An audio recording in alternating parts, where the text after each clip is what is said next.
Hello everyone, I'm back again, this time with some more time, as you can see here. Now I'm filming from this angle because I tried to do it when I'm holding things up and I kept running out of hands, so I thought this was the simplest way of doing it.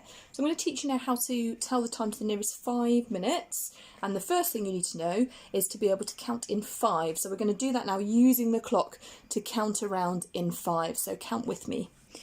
We've got 5, 10, 15, 20, 25, 30, 35, 40, 45, 50, 55 and 60. You might have noticed by the time we get to 60 at the top of the clock, we're back at this o'clock time again. So it's almost like 60 and 0 are both the same point on the clock.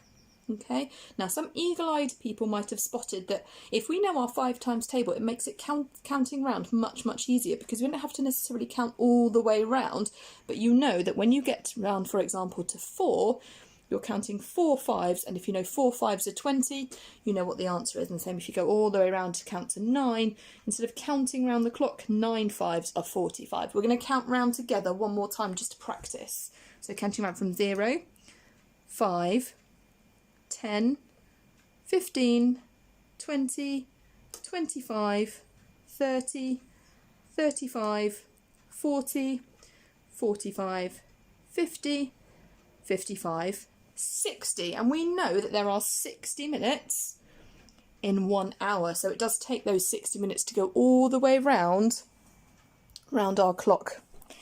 Just checking there. Okay. So now we've done that, I'm going to teach you how to tell the time, and I'm going to teach it in a very specific way by saying the hour first, looking for the hour first, and then the number of minutes. So we said 3 o'clock here, so we know that one is 3 o'clock. So we're now going to go around 5 minutes and we're going to call it 3:05, and there's a reason why I say 05, and I'll explain that in a minute. 3:05, 3:10, 3:15, 3:20, 3:25, 3:30, 3:35, 3:40, 3:45, 3:50, 3:55, 3:60. Oh, wait a minute, I'm not sure if 3:60 is the right thing, because if you have a look now, our one rule was when that big hand is pointing up to the 12, it is an o'clock time. Let's check the hour. Oh yes, because our small hand has reached the next hour, so now it is 4 o'clock. Okay, I'm going to show you now, that's on our analogue clock as we did before. I'm going to show you what that might look like on a digital clock. I'm going to show you a little bit here, just to make sure that we can see, or to move that over a little bit, so we can have a little look at this. So now when we have a digital clock, the first part of our digital clock shows the hours, and there's 2 spaces for the hours. Then we have this funny little punctuation mark here almost, got kind of a colon, and then we've got minutes here as well. And we can use this to help us tell the time by comparing those 2 times. So that tells us the hours and then the minutes past that hour. So at the moment it is 4, so we need our 4 hour, like that, and we need the number of minutes past, which at the moment is no minutes past. So it is 4 o'clock, 4 o'clock, and you can sell that there.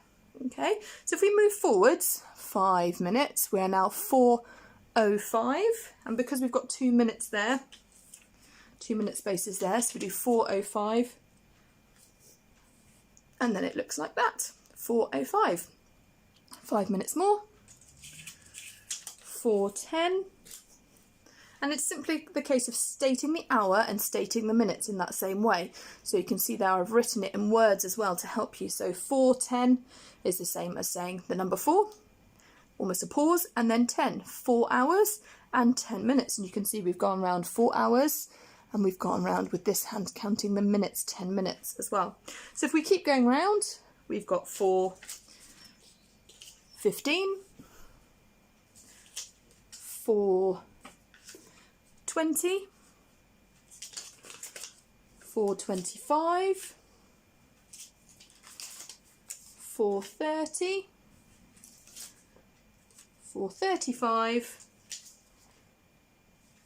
4:40, 4:45, 4:50, 4:55, and then I don't have a 60 because when we get to the top, remember, all of this is going to change. So that 4 is going to change to a 5, and then the minutes will go back to the beginning. So it is now 5 o'clock. Okay, so that's telling the time to the nearest 5 minutes. I'm going to give you a little test now, and we're going to have a go and see if we can work out that time. I'm going to rub out these words, and I'm going to take my post-its off, and I'm going to give you a little test to see whether or not you can work out the time that I'm going to give you, telling it to the nearest 5 minutes. It might help to write it in digital time first, and then you can have a go in there. So let's have a little look.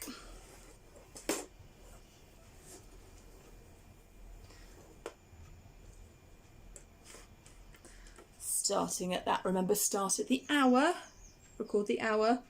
I'm going to put my 8. And I'm quite good at my 5 times table, so I don't need to count round, but I know that that is pointing at the 4. 4 5s are 20, so the time is there. 8, 20. Okay, so let's have another go. Let's rub that one out.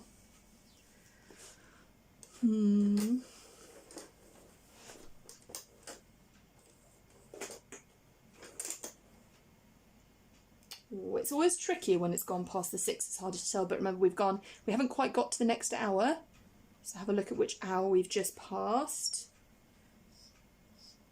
And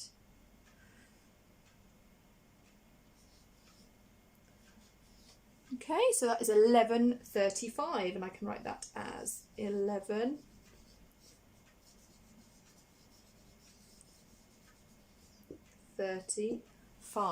Fantastic. And we'll do one more.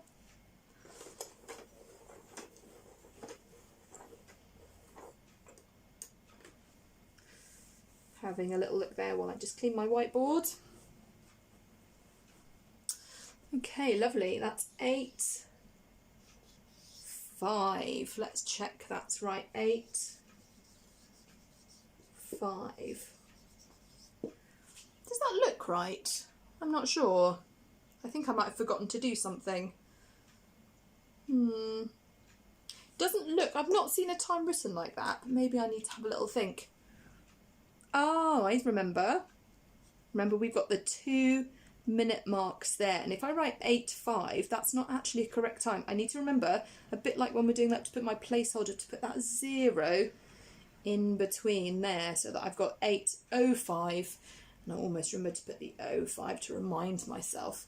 A bit like the o'clock time, when it is right at the top, we need that on any time there's a single digit to be 8:05. So now you can tell the time both with analogue clocks, and you can have a go at digital clocks to tell the time to the nearest 5 minutes. Good luck, and I look forward to seeing your excellent time telling very soon. Okay, bye.